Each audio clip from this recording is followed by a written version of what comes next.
Hello दोस्तों, हमें dimension के अंदर का सीन दिखाया जाता है जहाँ पर लुकारियन एल्डर को चकमा देकर टाई को उससे बचा लेता है और वो एल्डर पे पूरी ताकत से अपनी मैजिक पावर से अटैक करता है जो एल्डर पर भी भारी पड़ रहा था। फिर वो पीछे मुड़कर टाई को बुलाकर कहता है, टाई क्या तुम होश में हो? फिर हम टाई को अपने आंखों से आंसू पोंछते हुए देखते हैं जो अभी भी पिछली बातों से उबर नहीं पाई थी। तभी लुकारियन टाई को कवर करते हुए कहता है, तुम समझ रही हो ना टाई, मैं उस लाल धुंध को ब्लॉक करने की कोशिश करूँगा, तो हमें जल्दी करनी होगी। तभी वो मन में कहता है, ये बुरा है, मेरे पास ये करने के लिए इनफ माना ही नहीं है, मैं अपना फॉर्म भी मेंटेन नहीं कर पा रहा। वो उससे कहता है, जल्दी करो टाई, अगर तुम्हें लगता है कि तुम माना स्टोन चुरा नहीं सकती तो कम से कम यहाँ से भाग जाओ। जो सुनकर टाई कहती है, मैं समझ गई, लेकिन एल्डर टाई को भागते हुए देख लेता है और उससे कहता है, ए नेक्रोमेंसर किंग, तुम भला किधर जा रही हो? मैंने कहा तुरंत इधर आओ। लेकिन इससे पहले कि एल्डर वहाँ टाई की तरफ जा पाते, लुकारियन उस पे हमला कर देता है और मौका देखकर टाई बेरोगन को चकमा देकर वहाँ से भाग जाती है। और उसके पीछे हम लुकारियन को भी देखते हैं जो अपने ड्रैगन वाले फॉर्म में उड़कर वहाँ से भाग रहा था और देख के लग रहा था कि उसके पास अपना फॉर्म मेंटेन करने के लिए भी माना नहीं था। तभी भागते हुए टाई सोचने लगी, फैक्ट्री मैनेजर क्राजारिस की वजह से वो बिल्कुल एक डरावने ज़ॉम्बी की तरह बिहेव कर रहे हैं। तभी उन्हें एक दूसरे क्लासरूम का दरवाजा दिखाई देता है। उस कमरे को देखते ही वो लोग उसके अंदर चले जाते हैं। फिर टाई उस दरवाजे को लॉक कर देती है और ब्लैकी एक एक करके सामान दरवाजे के आगे रख रहा था जिससे कि फैक्ट्री मैनेजर कमरे के अंदर न आ पाए। तभी बाहर से एल्डर को भी पता लग जाता है कि वो लोग वहाँ उस कमरे में छुपे हुए हैं और वो तो जोर जोर से उस दरवाजे को खोलने की कोशिश कर रहे थे और ब्लैकी एकटक उस दरवाजे को घूरे जा रहा था। उसके ठीक नीचे ही टाई छुपी हुई थी और जोर जोर से हाँफ रही थी। तभी वो सोचने लगी, मैं क्या करूँ, अब हमें क्या करना चाहिए? चाहे फैक्ट्री मैनेजर थोड़ा बौना ही क्यों ना हो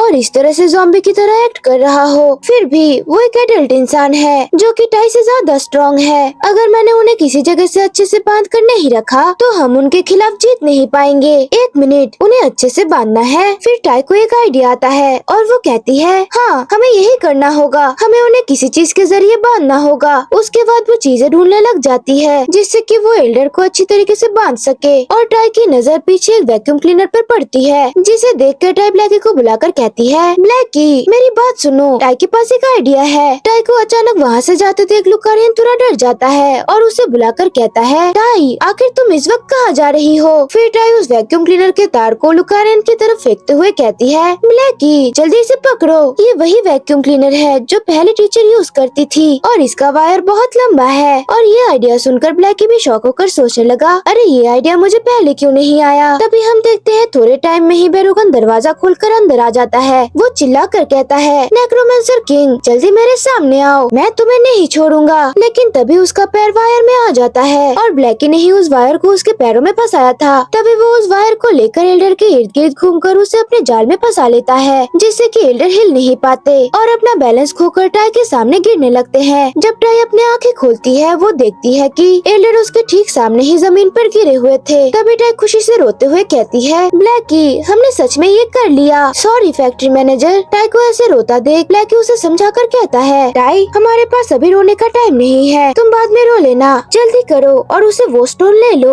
जिसके लिए टाई भी मान जाती है। तभी वो नोटिस करती है कि एल्डर के सर पे थोड़ा सा खून आ रहा है जो देखकर वो बहुत ज्यादा गिल्टी महसूस करने लग जाती है और उससे रोते हुए कहती है, ओ नहीं खून, मुझे माफ कर दीजिए फैक्ट्री मैनेजर, टाई को सच में बहुत अफसोस है। चलिए क्राजारिस को पकड़ते हैं और जल्दी से यहाँ से निकल जाते हैं। टाई को हर हाल में यहाँ से निकलना ही होगा क्योंकि टाई ने सबसे प्रॉमिस किया था कि वो एक भरोसेमंद कमांडर बनेगी और सबको प्रोटेक्ट करेगी। फिर हम देखते हैं कि थोड़े छानबीन के बाद टाई को क्राजारिस का कोड मिल भी जाता है। तभी ब्लैकी उसे अलर्ट करते हुए कहता है, टाई इससे थोड़ा संभल कर रहना, मुझे कोर के अंदर का कंडेंस्ड माना और भी ज्यादा पावरफुल होता हुआ महसूस हो रहा है। लेकिन उसके और कुछ कहने से पहले ही उस कोर में एक बड़ा क्रैक आ जाता है और वो कोर टाई के हाथों में ही टूट जाता है जो अचानक देख के टाई शॉक हो जाती है। तभी हम देखते हैं कि उस कोर में से कुछ निकलता है और वो तो एक प्यारे से हाथी के बच्चे जैसा लग रहा था। इतने प्यारे एलिफेंट को देखकर हमारी टाई बहुत ज्यादा एक्साइटेड हो जाती है और इधर हमारा ब्लैकी उस चीज को डिस्गस्टेड होकर देख रहा था। तभी टाई उसे अपने हाथों में लेकर झूमते हुए कहती है, ब्लैकी क्या तुमने अभी देखा, चिकन के अंडे से एक एलिफेंट का बच्चा निकला है। फिर ब्लैकी चिढ़कर कहता है, क्या कहा? चिकन? कौन सा चिकन? वो बेबी एलिफेंट टाई को अपनी क्यूटनेस दिखाता है जो देखकर टाई पिघल कर कहती है, ब्लैकी क्या तुमने सुना, ये टाई को अपना मदर बुला रहा है, ये कितना क्यूट है ना।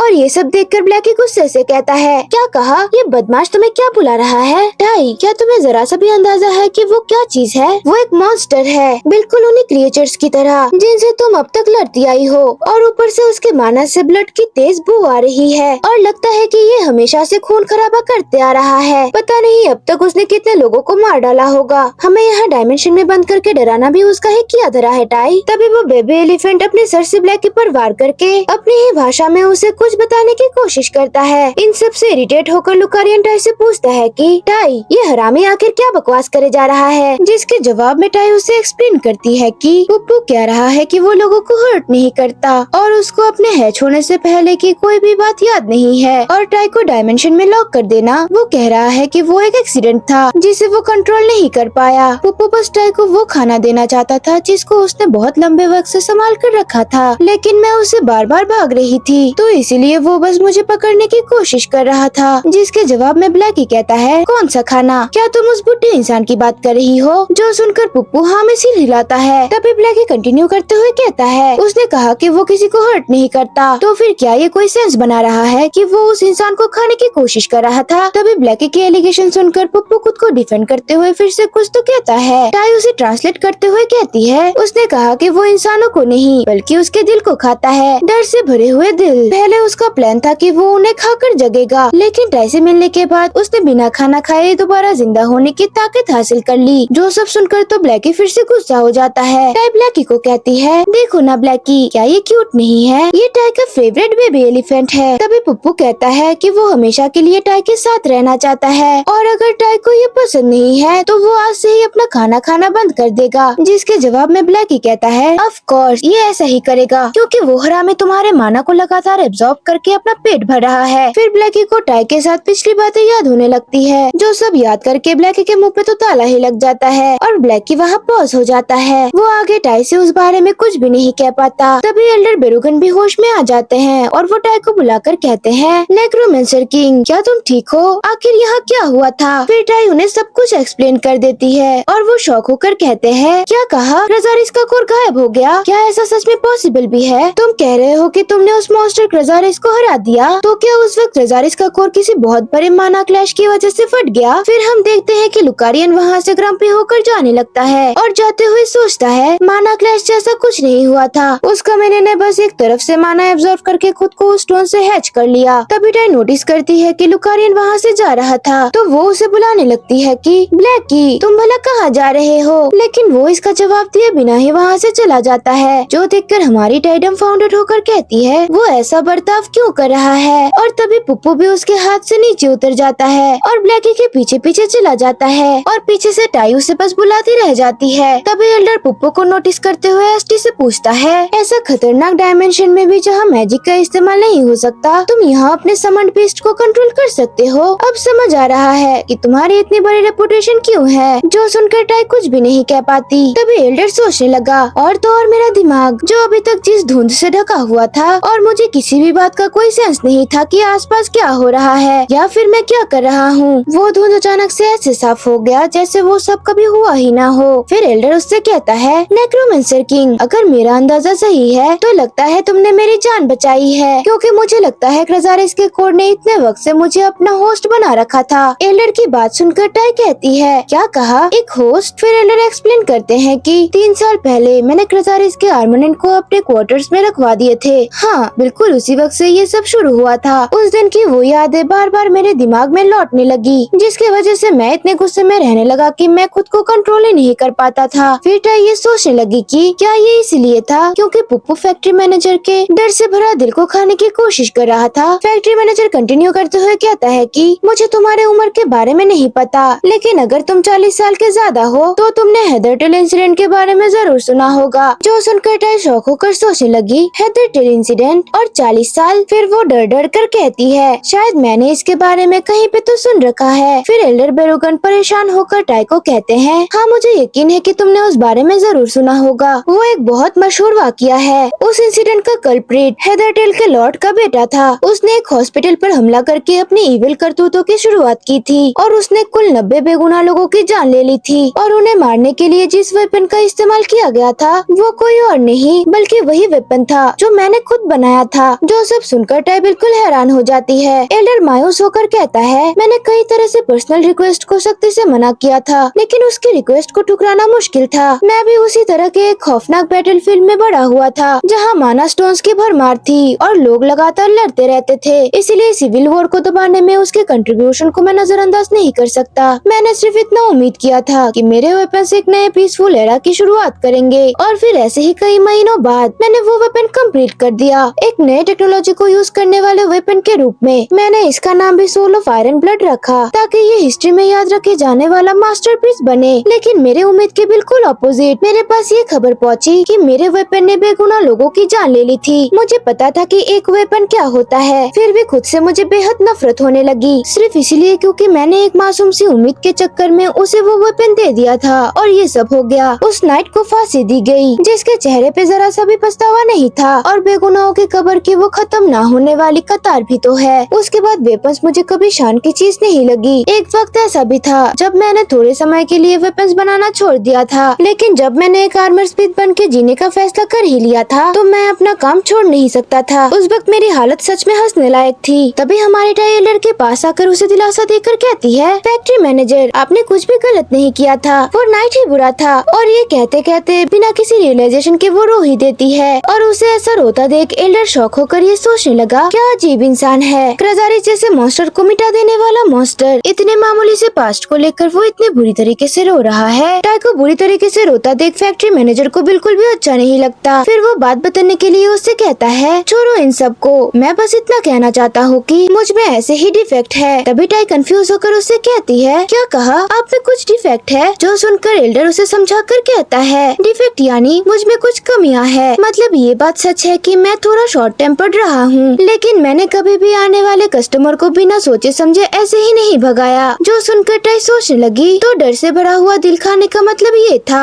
एल्डर आगे कहते हैं, जब से मैंने क्राजारिस के आर्मामेंट को अपने क्वार्टर में रखा था, तब से मुझे बार बार यही एहसास होता रहा कि वो इंसिडेंट दोबारा होने वाला है, और मेरा शक भी सही निकला। आखिर में वही हुआ जिसका मुझे डर था। फैक्ट्री मैनेजर की बातें सुनकर टाई मन में कहती है, तो हमारे साथ इतने इरिटेट बिहेव करने की वजह ये था कि पुप्पू फैक्ट्री मैनेजर के पुराने ट्रॉमा को बार बार ट्रिगर कर रहा था। पुप्पू, ये तुमने क्या किया? फिर सीन शिफ्ट होता है और हम ब्लैकी को देखते हैं, जो टाई के बैग को वापस लेने आया था। फिर वो गुस्से से किसी को कह रहा था कि हे, तुम मेरे पीछे क्यों आ रहे हो? मैं तुम पर बिल्कुल भी रहम खाने का इरादा नहीं रखता। फिर हम वहाँ पुप्पू को देखते हैं, जो गुस्से से ब्लैकी को घूरे जा रहा था। वो ब्लैकी को कहता है, ये मेरा लाइन है, मदर की लाइफ ब्लड को खाना बंद करो और अपने उस छोटे घिनौने से घोंसले में वापस चले जाओ, छिपकली कहीं के। जो सुनकर ब्लैकी इरिटेट होकर कहता है, क्या कहा तुमने? जिसके जवाब में पुप्पू चिढ़कर उससे बोलता है, अनजान बनने की कोशिश करना बंद करो, समझे? मुझे पता है कि मॉम का माना तुम्हारे वजह से लीक हो रहा है। और उसकी ये बात सुनकर ब्लैकी उसके जवाब में कुछ नहीं कह पाता। वो कंटिन्यू करते हुए कहता है, तुम्हें बस बेड ऑफ रिपोज के अंदर सोए रहना चाहिए था, एक ऐसे बॉडी के साथ मैनिफेस्ट होना जो माना को संभाल तक नहीं सकता। ये मॉम की प्रीशियस एसेंस को बर्बाद करने के अलावा और कुछ नहीं है। ये सब सुनकर लुकारियन गुस्से से मन में कहता है, कितना इरिटेटिंग बंदा है ये, बिल्कुल दुखती रग पर हाथ रख के बात करता है, बिल्कुल किसी मॉन्स्टर की तरह जो जानबूझकर किसी के दिमाग से खेल रहा हो। सच कहूँ तो जब से मैं बेड ऑफ रिपोज से जगा हूँ, मुझे बहुत स्ट्रांगली ये महसूस हो रहा था कि कोई मेरा पीछा कर रहा है। मैं उसी वक्त ट्रांसफॉर्म होकर बहुत दूर भाग जाना चाहता था। मुझे नहीं पता था कि वो कौन था, लेकिन मैं उससे लड़ने के लिए तैयार रहना चाहता था। इसीलिए मैंने सोचा कि जितना हो सके उतना वो माना एब्जॉर्ब कर लूं और जल्दी से यहाँ से निकल जाऊं। मैंने ऐसा ही सोचा था, लेकिन स्ट्रेंजली उस छोटी लड़की की आवाज मेरे दिमाग पर भारी पड़ रही थी। ऐसा लग रहा था जैसे वो लड़की कोई ऐसी पर्सन है जिसे मुझे प्रोटेक्ट करना ही था, एक ऐसी अल्टीमेट एग्जिस्टेंस जिसे मैं बिल्कुल भी मना नहीं कर सकता था। एसटी की माना कैपेसिटी बहुत ज्यादा है, इसीलिए शायद अभी अगर वो अपना थोड़ा सा माना मेरे साथ शेयर करे तो कोई प्रॉब्लम नहीं होगी, ऐसा ही मैंने सोचा था। लेकिन जैसे कि उस मॉन्स्टर ने कहा, मेरे इस बेकार बॉडी के साथ जो माना को कंटेन नहीं कर सकता, ये ऑब्वियस सी बात है कि ये चीज आखिर में एसटी पर जरूर असर डालेगा। इसी वजह से मैं जितना हो सके उतना मैनिफेस्ट करने से बच रहा हूँ। और फिर भी वो हरामी सब कुछ ऐसे कह रहा है जैसे कुछ हुआ ही ना हो, जैसे ये दुनिया की सबसे नॉर्मल बात हो। फिर लुकारियन उसे पॉइंट करते हुए कहता है कि मैं तुम पर अभी भरोसा नहीं करूंगा, इसीलिए टाई के माना पर किसी पैरासाइट की तरह चिपक कर मत रहो। जिसके जवाब में पुप्पू उसे उल्टा कहता है, क्या कहा तुमने अभी? गंदी नाली की छिपकली कहीं के, क्या तुम्हें अपने चित्रे उड़ने का दर्द महसूस होने से जरा भी डर नहीं लगता? जो सुनकर लुकारियन उसे गुस्से में कहता है, तो तुम फाइनली अपना असली रंग दिखा रहे हो, तो फिर आ जाओ जाओ, मैं तुमसे नहीं डरता, मैं बिल्कुल तैयार हूँ। फिर वो मन में कहता है उसने जानबूझकर ऐसा फॉर्म लिया होगा क्योंकि एसटी को ये फॉर्म पसंद है। मुझे तो ये समझ नहीं आता कि उस लोमड़ी में आखिर है क्या। उसके बाद पुप्पू भी कहाँ पीछे रहने वालों में से था। वो भी उसे चिल्लाकर कहता है तुम्हें मदर की जरा भी परवाह नहीं है, अगर तुम यहाँ से गायब हो गए तो मैं इस डायमेंशन को बंद कर दूंगा। तभी वहाँ पर हमारी टाई आ जाती है और उन्हें गुस्से से कहती है तुम दोनों अभी के अभी रुक जाओ, जिससे ब्लैकी और पुप्पू दोनों ही शॉक हो जाते हैं। उसके बाद हम देखते हैं कि उन लोगों को टाई लेक्चर दे रही थी। वो कहती है क्या तुम दोनों टाई से छुपकर यहाँ सिर्फ लड़ने आए थे? अगर तुम ऐसा ही करते रहे तो लोग टाई के बारे में बुरा बोलेंगे। क्या तुम्हें पता नहीं अगर बच्चे बात नहीं मानते तो लोग उसके मम्मी को ही गाली देते हैं। लोग कहेंगे इसने इनको मैनर्स ही नहीं सिखाया। जो सुनकर तो ब्लैकी सदमे में ही चला जाता है और टाई को कहता है कि अरे ये क्या बात हुई, मैं तुम्हारा बच्चा भला क्यों बनूंगा। लेकिन इधर पुप्पू को ये आइडिया बहुत अच्छा लग रहा था और वो एक्साइटेड हो जाता है। लेकिन टाई इस बार इसके जाल में नहीं फंसी और उससे कहती है तुम भी एक बच्चे हो जो बहुत बड़ी मुसीबत में है। चाहे तुम कितने भी भूखे थे और कितना भी हैच होना चाहते थे, तुम्हें किसी इंसान के ट्रॉमा को नहीं छेड़ना चाहिए था। और टाई की डांट सुनकर पुप्पू तो बहुत सैड हो जाता है। फिर वो उसे क्यूट सी शक्ल बनाकर कुछ एक्सप्लेन करता है, जो सुनकर टाई हैरान होकर कहती है क्या कहा? लॉ ऑफ नेचर, सर्वाइवल के लिए कंपटीशन, जिंदा रहने के लिए खाना खाना जरूरी था, इसीलिए तुम कुछ नहीं कर सकते थे। लेकिन फिर भी क्या तुम्हें नहीं लगता ये गलत है? ब्लैकी उसे क्रिजालिस के बातों से मैनिपुलेट होता देख उसे समझाकर कहता है टाई उस मॉन्स्टर की बातों में मत आना, वो तुम्हें फिर से उल्लू बना रहा है। तभी पुप्पू टाई से इस बारे में सिर झुकाते हुए माफी मांगता है, जो सुनकर टाई कहती है सच में क्या तुम प्रॉमिस करते हो? जो सुनकर पुप्पू बेफिक्र होते हुए हामी भर देता है। फिर टाई उसकी बातें सुनकर पिघल कर उससे कहती है कोई भी पेरेंट्स अपने बच्चे से नहीं जीत सकता। ठीक है तो तुम आगे से लोगों को परेशान नहीं करोगे है ना? अगर तुम्हें भूख लगेगी तो मम्मी तुम्हें माना देगी। और टाई की ममता देखकर साइड में ब्लैकी का मुंह तो खुला का खुला रह जाता है। ये सब देखकर ब्लैकी उससे कहता है क्या तुम सच में उस मॉन्स्टर को अपने पास रखने वाली हो? तभी टाई पुप्पू को गोदी में उठाकर कहती है पुप्पू कह रहा है कि उसे हैच होने से पहले उसने क्या किया वो याद नहीं है और उसने प्रॉमिस किया है कि वो किसी के ट्रॉमा को दोबारा टच नहीं करेगा। तभी ब्लैकी चिल्लाकर उससे कहता है भूल जाना तो सबके लिए नेचुरल है, इसमें इतनी बड़ी बात क्या है? फिर टाई सैड होकर कहती है फिर भी टाई को अच्छा नहीं लगता जब किसी की मेमोरीज चली जाती है। टाई कभी भी अपने बेबी को इस तरह नहीं छोड़ेगी। जो देखकर लुकारियन उसे देखकर सोचता है तुम उस आदमी के बारे में सोच रही हो ना? उसी वक्त वहाँ पे एल्डर बेरुगन आकर टाई से कहते हैं कि नेक्रोमेंसर किंग क्या तुम्हें अपना बैग मिल गया? अब चलो यहाँ का एग्जिट ढूंढते हैं। बेरुगन को वहाँ पर अचानक देखकर टाई थोड़ा फ्लस्टर्ड हो जाती है और कहती है हाँ ठीक है तो पुप्पू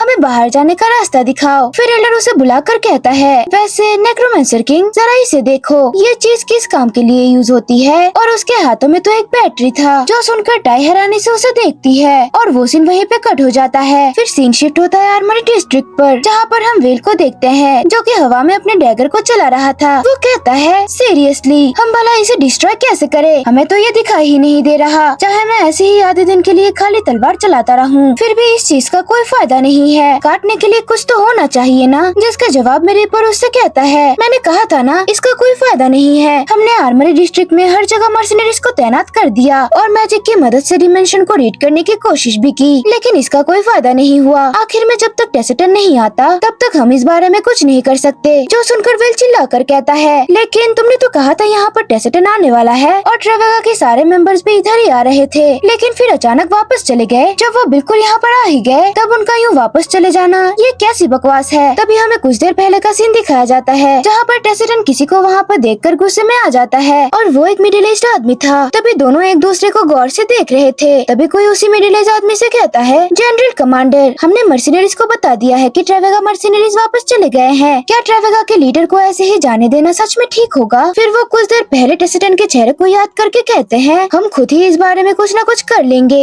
और वो सीन वहीं पर कट हो जाता है और हम फिर से रीपर को देखते हैं जो वेल को कह रहा था कि अभी हम कुछ नहीं कर सकते, लगता है हमें हार मान लेना पड़ेगा। जो सुनकर बेरुगन के असिस्टेंट पीछे से कहते हैं यकीन नहीं हो रहा, क्या एल्डर सच में हमें छोड़कर चले गए? ये सब सुनकर बेस्टो परेशान होकर सोचने लगा ये सब बिल्कुल मेरे सिर के ऊपर से जा रहा है। मुझे समझ ही नहीं आ रहा कि जब उन्होंने कहा था कि एसोसिएशन सपोर्ट के लिए आ रहे हैं तो मुझे लगा था कि अब सब कुछ ठीक हो जाएगा, ये सब हो क्या रहा है? फिर रीपर वहाँ से जाते हुए कहता है लगता है अब और कोई रास्ता ही नहीं बचा, इसीलिए हम पहले यहाँ से निकल रहे हैं। पीछे से एलेनस भी उसे जाते हुए देख रही थी। रीपर जाते हुए मन में कहता है रैंक बैटल्स या प्राइड चाहे कुछ भी हो, हम मर्सिनरीज इसीलिए बने थे कि हम लोगों को बचा सके। मेरे अंदर इतनी हिम्मत नहीं है कि मैं बस खड़े होकर किसी को मॉन्स्टर का शिकार बनते हुए देखता रहूं। उसी वक्त वहाँ पर एक पोर्टल खुलने लगता है। उस पोर्टल को बेरुगन का एक असिस्टेंट नोटिस कर लेता है। फिर चिल्लाकर सबको कहता है, 1 मिनट, सब लोग वहाँ ऊपर देखो, ये तो एक डायमेंशन का पोर्टल है। सीलिंग में से एक पोर्टल अपीयर हो रहा है। तभी उसको देखकर एलेना सबको ऑर्डर देती है कि सब जल्दी अपने वेपन्स पकड़ो, और मन में कहती है, एक पोर्टल विजिबल हो रहा है, पर कैसे? उन्हें वेपन्स को रेडी करता देख ग्रैंडपा नॉर्डिक्स पैनिक करते हुए सबको चिल्लाकर कहते हैं, 1 मिनट रुक जाओ, प्लीज कोई भी अटैक मत कीजिएगा। तभी हम पोर्टल के अंदर से टाई और बेरुगन के हाथों को देख पाते हैं। फिर हम वहाँ से टाई और एल्डर को बाहर आते हुए देखते हैं। टाई एल्डर से कह रही थी कि फैक्ट्री मैनेजर, टाई ने आपको कहा था ना कि धक्का मत दीजिए, जिसके जवाब में एल्डर कहते हैं, मैं तुमसे कह रहा हूँ कि यहाँ का गैप बहुत छोटा है, इसीलिए हम कुछ नहीं कर सकते। उन्हें सही सलामत देखकर वेल बेस्ट और एकावर्ट के सारे मेंबर्स बहुत ज्यादा इमोशनल हो गए थे और कहते हैं, लीडर, हमें खुशी है कि आप सही सलामत है। और बेरुगन के सारे डिसिपल तो उन्हें सही सलामत देखकर खुशी से रो ही देते हैं। उन्हें ऐसा रोता देख एल्डर उन्हें चिल्लाकर कहता है, तुम सब लोग आखिर क्या कर रहे हो? अगर ऐसा ही चलता रहा तो हम सीधा फ्लोर पर गिर जाएंगे। अभी जल्दी से कुछ लेकर आओ जिसमें हम सेफली उतर सके। जो सुनकर वो लोग भी जल्दी से कुछ लाने लगते हैं। उन्हें वहाँ जिंदा देखकर रिपर की आंखें तो फटी की फटी रह जाती है और उन्हें देखकर कहता है, कहीं ऐसा तो नहीं कि उस आदमी ने क्रेजारिस को हरा दिया। तभी वहाँ पर हम एक आदमी को देखते हैं और वो जनरल कमांडर थे जिसे हमने थोड़ी देर पहले देखा था। वो सबको कहते हैं, लगता है मुझे बीच में आने की जरूरत ही नहीं थी। फिर हमें बताया जाता है कि ये वेलेंटिस ल्यूमिनन है। ये ल्यूमिनन फैमिली के हेड और होली नाइट ऑर्डर के जनरल कमांडर भी है। गाइस, आज के लिए बस इतना ही। मिलते हैं इसके नेक्स्ट एपिसोड में। Let me know your thoughts in the comment section below and या do like, subscribe and share this video with your friends.